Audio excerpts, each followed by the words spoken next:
ও মাঝি রে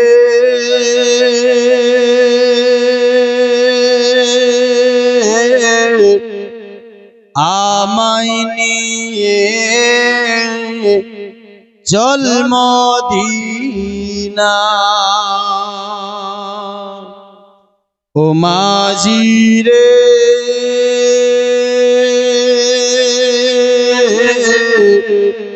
আমায় নিয়ে চল মদিনা। এই দেশেতে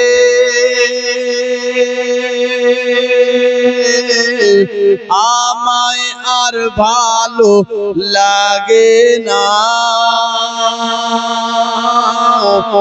আমায় নিয়ে চল মদিনা।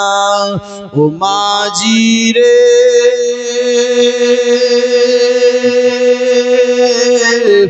আমায় নিয়ে চল মদিনা। একবার সকলে আরো বলুন সুবহানাল্লাহ।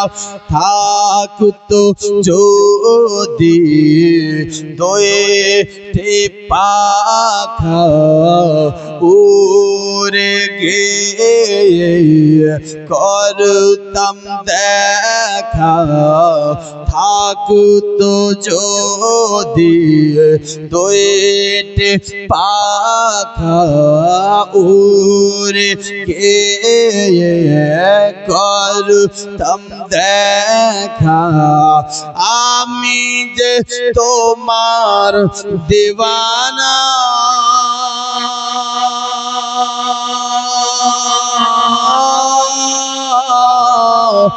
আমায় নিয়ে চল মদিনা। ও মাঝি রে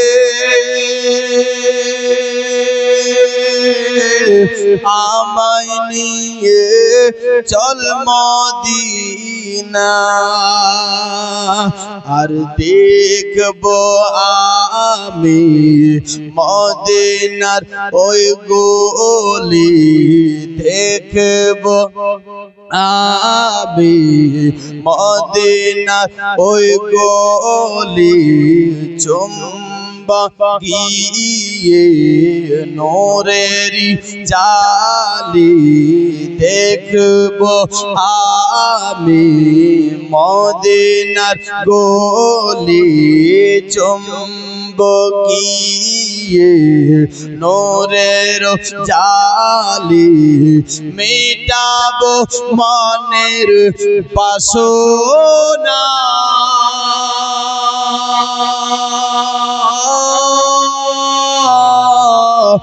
আমায় নিয়ে চল মদিনা। ও মাঝি রে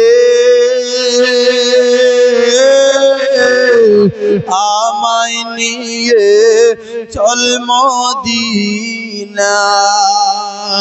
জিনার শানে রোজ বিহানি, চন্দ্র সূর্য সে গগনে, জিনার শানে রোজ বিহানি, চন্দ্র সূর্য সে গগনে, পাঠাই দরুদ ফুলের নজরানা।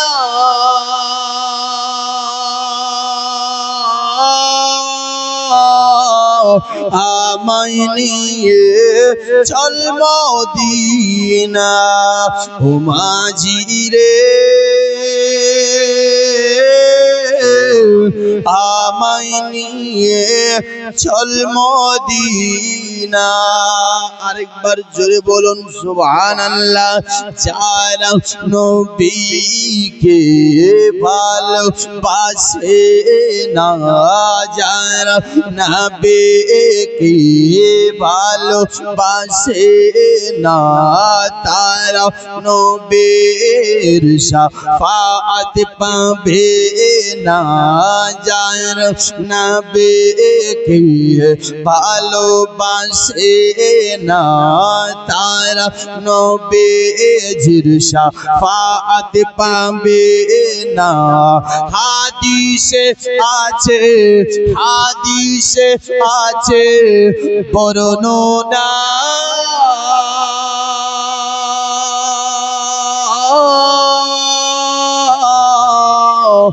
আমায় নিয়ে চল মদিনা ও মাঝি রে,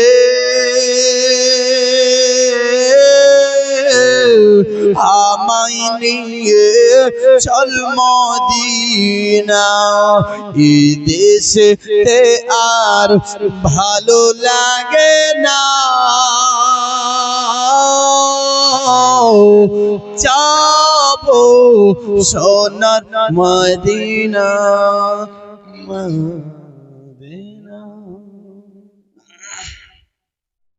ব্রাদার ইসলাম মুআজ্জাজ সামাই,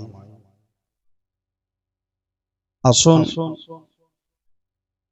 আপনার আমার নবী মুস্তাফা সাল্লাল্লাহু তাআলা আলাইহি সাল্লাম কালকে শুনেছেন নবী আমার আব্দুল মুত্তালিবের কাছে, কার কাছে? আব্দুল মুত্তালিবের কাছে বাপও নাই মাও নাই, বাপও বিদায় মাও বিদায়, এতিম নবী। বেরাদার বন্ধুগণ ভাই, এ রাসূল পাক সাল্লাল্লাহু তাআলা আলাইহি সাল্লাম এখন আছেন আব্দুল মুত্তালিবের কাছে। আব্দুল মুত্তালিব দুনিয়া থেকে বিদায় হয়ে চলে যাবে। বেরাদার আর বেশি সময় নাই, যার কারণে বেরাদার আব্দুল মুত্তালিব বুঝতে পারছেন হয়তো আমি আর দুনিয়াতে থাকবো না, জানি না কখন আমার কি হয়ে যায়। এই জন্য আব্দুল মুত্তালিব তার সমস্ত বেটাগণদেরকে ডাকলেন। ডাকার পরে সবাইকে বলেছিলেন, দেখো আমার কিন্তু আপনার পোতা মুহাম্মদ, যার কেউ নাই, বাপ নাই, মা নাই, এখন আমি ছিলাম, জানি না আমার কোন সময় কি হয়ে যায়, আমি হব বিদায়। তবে আমি একজনকে এরকম সঁপে দিতে চাচ্ছি, আমার মুহাম্মদকে। কে লালন পালন করবি, কে দেখভাল করবি? দোস্ত বন্ধুগণ ভাই বাবাজিরা, তখন বেরাদার আবু তালিব তিনি বলেছিলেন যে আমি এই মুহাম্মাদের দেখভালের দায়িত্ব নিলাম। জোরে বলুন সুবহানাল্লাহ। আমি এই দায়িত্বটা নিলাম, আমি একে দেখভাল করব, আমি একে খেতে দেব, আমি একে কাপড় দেব, আমি একে গোসল করাবো, আমি একে যা প্রয়োজন সব কিছু তার দায়িত্ব আমি পালন করব, এবং কি তাকে আমি বিয়েও দেব। যাহা কিছু দায়িত্ব আছে আমি সব কিছু দায়িত্ব আমি আবু তালিব নিয়ে নিচ্ছি। জোরে বলুন সুবহানাল্লাহ। শুধু আবু তালিব যে দেখেছেন এরকম নয়, বাকি যে আপনার চাচারা ছিল ওরাও দেখভাল করেছিল, ওরাও আপনার বেরাদার বন্ধুগণ লালন পালন করেছিল। সবাই বলেছিল, ওগো আব্বা জান, আমরা তো আছি, আমরা দেখভাল করব। আব্দুল মুত্তালিব এটা চাইনি যে আপনার এমনি আমি ছেড়ে যাব, কেন এমনি যদি ছেড়ে যায় দেখভাল তো সবাই করবে, কিন্তু এরকমও হতে পারে যে আমি আবু তালিব দেখিনি তো ও দেখেছে, ও দেখেনি তো ও দেখেছে, এরকম ভাবতে ভাবতে দেখেন যে কেউ আমার মুহাম্মাদের খেয়ালই করে। এই জন্য আমি একজনকে সঁপে দিতে চাই। জোরে বলো। তো আবু তালিব বলেছিলেন, আমি নেব, আমি আপনার তার দেখভাল করব। বেরাদার বন্ধুগণ ভাই, এক কথায় আসুন, আপনার বেরাদার আব্দুল মুত্তালিব 8 বছরে দুনিয়া থেকে বিদায়। মুসলমান এখন দেখভালের দায়িত্বতে আসলেন আবু তালিব। জোরে বলুন সুবহানাল্লাহ। আবু তালিব বেরাদার দেখভাল করছেন, লালন পালন করছেন, খাওয়া দাওয়া দেয়, পোশাক দেয়, এবং কি যাহা কিছু প্রয়োজন হয় সব কিছু আপনার আমার নবী মুস্তাফাকে দেয়। বেরাদার বন্ধুগণ, ভাইরা, বাবাজিরা, আমার আপনার দয়ার নবী, মায়ার নবী মুস্তাফা চাচার কাছে থাকছেন। বেরাদার নবীর বয়স 8 বছর। বেরাদার আমার রাসূল পাক চাচার কাছে থাকতে লাগলেন। বেরাদার যখন খাবার প্রয়োজন খেতেন, আর আবু তালিব আপনার বলছে আমি গরিব মানুষ, আমি আপনার গরিব ছিলাম, আমার কাছে এমন খুব দৌলত ছিল না, আমাকে বিদেশ যেতে হতো ব্যবসার উদ্দেশ্যে। বাবাজি, বন্ধুগণ, ভাইরা, এই আবু তালিব বলতেছে আপনি যখন আমার ভাতিজা মুহাম্মদকে আমার কাছে নিলাম, আমি তার দেখভাল করতে লাগলাম, যখন আমার নিজের ছেলেকে খাওয়াই, আমি সাথে করে মুহাম্মদকেও আপনার খাওয়াই। আগে মুহাম্মদকে খেতে দে, তারপর আমার বেটাদেরকে খেতে দে। দোস্ত, বন্ধুগণ, ভাই, আবু তালিব বলতেছে কি জানো, আমি এর মধ্যে আরো অনেক বরকত নবীর জন্য পেয়েছিলাম। কেন কেন কেন কেন? কারণ হলো একটা, কারণ হলো এই জন্য যে আমি যখন আপনার গরিব ছিলাম, এক গ্লাস দুধ সবাইকে পান করতে হবে, তো আমি আবু তালিব একটা গ্লাস আপনার দুধ আমি সর্বপ্রথম মুহাম্মদকে দিয়ে দিতাম। এই মুহাম্মদ আপনার গ্লাসটাতে আপনার মুখ লাগাতো, আর যখন মুখ লাগিয়ে আপনার দুধ পান করে নিত, আর বাকি যে দুধটা আপনার থাকতো গ্লাসের মধ্যে, এই দুধ দিয়ে আমার বেটাদের হয়ে যেত। জোরে বলুন সুবহানাল্লাহ। কেন হবে না ভাই?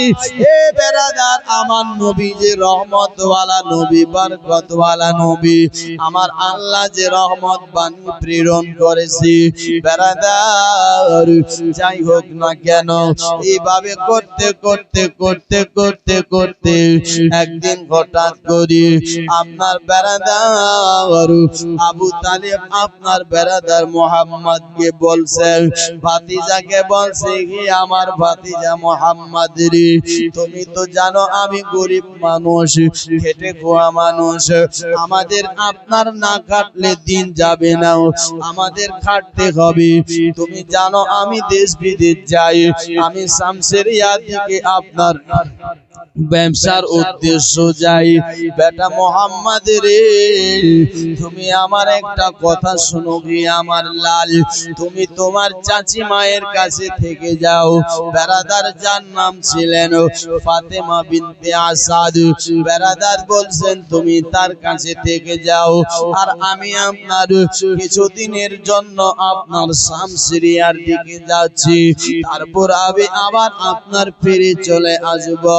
বেরাদার কথাটা শুনতে নাই, আপনার আমার দয়ার নবী, মায়ার নবী মুস্তাফা বলতেছেন, চাচা না না না, আপনি আমায় রেখে যাবেন।